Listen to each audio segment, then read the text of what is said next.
Hi hello నమస్తే welcome to sauce TV నేను మీ శివ. ప్రశాంత్ నీల్ 1000 కోట్లు కలెక్ట్ చేసినటువంటి కేజీఎఫ్ సినిమా తర్వాత డైరెక్టర్ గా ప్రశాంత్ నీల్ ఒక కొత్త ప్రపంచాన్ని సృష్టించాడని మనకు తెలుసు. సో రెబల్ స్టార్ ప్రభాస్ తో వచ్చినటువంటి సలార్ ని మనకి ఒక డ్రాగన్ లా చూపించారు.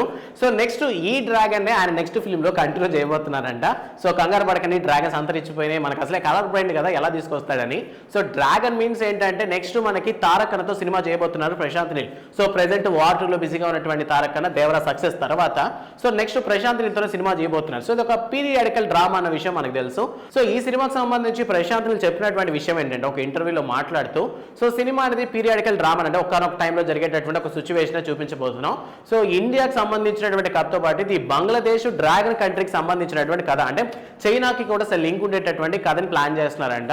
సో బంగ్లాదేశ్ లో ఒకప్పటి బర్మాగా ఉన్నటువంటి బంగ్లాదేశ్ ఏదైతే ఉందో సో ఈ దేశంలో జరిగినటువంటి ఇన్సిడెంట్స్ వల్ల అక్కడ ఉన్నటువంటి తెలుగు వాళ్ళకో లేదా అక్కడ ఉన్నటువంటి ఇండియన్స్ కు జరిగినటువంటి అన్యాయాలు ఏవైతే ఉంటాయో సో అక్కడ ఉన్నటువంటి వాళ్ళని కాపాడే విధంగా ఒక డ్రాగన్ ని తీసుకొస్తారు. డ్రాగన్ మీన్స్ సో డ్రాగన్ ఏంటంటే చైనా వాళ్ళ వల్ల జరిగేటటువంటి విధ్వంసాలు ఏవైతే ఉంటారో చైనా వాళ్ళు ఎప్పుడైతే దాడికి అయితే వస్తారో సో ఆ టైంలో వీళ్ళని కాపాడేటటువంటి ఒక యోధుడి క్యారెక్టర్ గా మనకి మన తారక్ అని చూపించబోతున్నారంట. సో ఈ డ్రాగన్ కాన్సెప్ట్ ని తీసుకొచ్చి యూజ్ చేయబోతున్నారు ఆయన సినిమాలో చెప్పడం జరిగింది.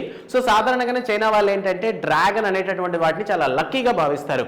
సో ఇన్ కేస్ ఈయన నెక్స్ట్ ఫిలిం లో ఈ డ్రాగన్ అనేటటువంటి కాన్సెప్ట్ చైనాలో కానీ క్లిక్ అయితే మాత్రం సో డ్రాగన్ వసూలు సంపాదించినట్టే. సో ఓవరాల్ గా తారక్ అన్నది అండ్ ప్రశాంత్ నీల్ సినిమా మీద ఎక్స్పెక్టేషన్స్ భారీగా ఉన్నాయి. ఇక దాంతో పాటు సలార్ 2 కి సంబంధించి కూడా ఎప్పుడు రిలీజ్ చేస్తారని చాలా మంది క్వశ్చన్స్ అడిగినప్పుడు ఖచ్చితంగా రిలీజ్ చేస్తాను. సో సలార్ 1 కంటే సలార్ 2 అనేది వేరే లెవెల్లో ఉండబోద్ది. రీసెంట్ గా మనకు తెలుసు సలార్ 1 కూడా ఒక ట్రైలర్ లాంటిది మాత్రమే, సలార్ 2 లోనే మెయిన్ సినిమా అంతా ఉందని చెప్పి. సో ఈ పరంగా ప్రశాంత్ నీల్ ఆయన సినిమాలకి ఏ లెవెల్లో ఎలివేషన్స్ ఇచ్చుకోవాలో ఆ పనిలో ఉన్నారనమాట. సో ప్రశాంత్ నీల్ సినిమాస్ లో మనకి కేజీఎఫ్ 2 అండ్ అలానే సలార్ రావడం జరిగింది.